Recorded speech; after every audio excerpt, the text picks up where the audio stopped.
অসমৰ কিছুমান দল সংগঠনে সুযোগ বিচাৰি বহি থাকে।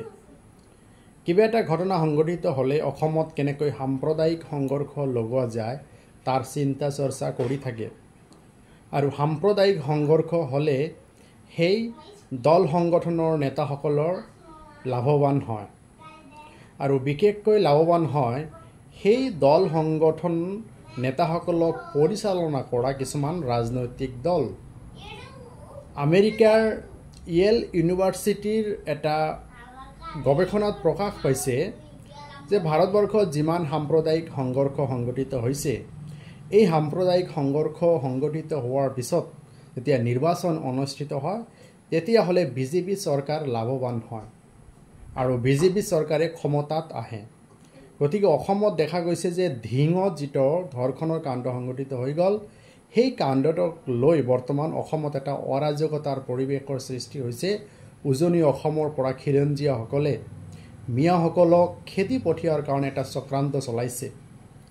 গতিকে দেখা গৈছে ইয়াত এটা অসমত সাম্প্ৰদায়িক সংঘৰ্ষৰ এটা উকমুকনি সৃষ্টি হোৱা দেখা গৈছে।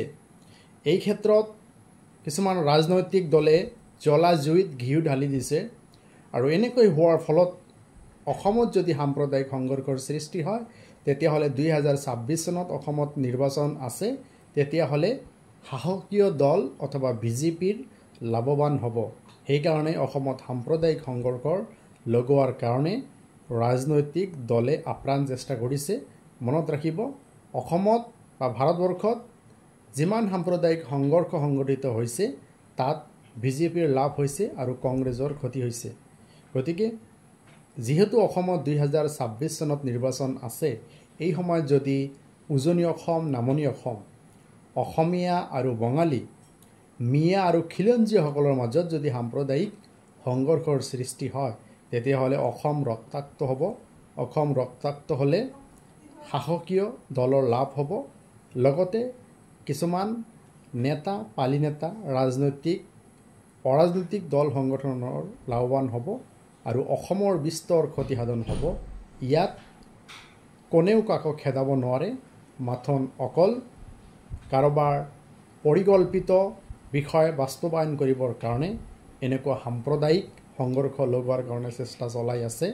অসমবাসীলৈ অনুৰোধ, এনেকুৱা কুচক্ৰান্তত ভৰি দিব নালাগে। আমি অসমত দীৰ্ঘদিনৰ পৰাই শান্তি সম্প্ৰীতিৰে বসবাস কৰি আছোঁ।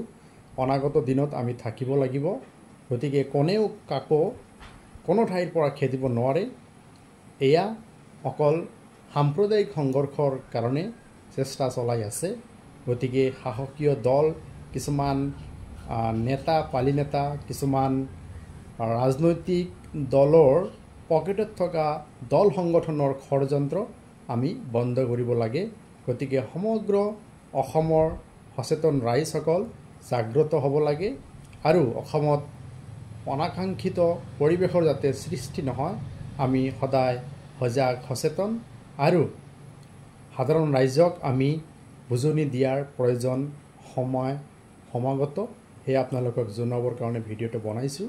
যদি আপোনালোকৰ ভাল লাগে নিশ্চয় ভিডিঅ'টো শ্বেয়াৰ কৰি দিব। ধন্যবাদ।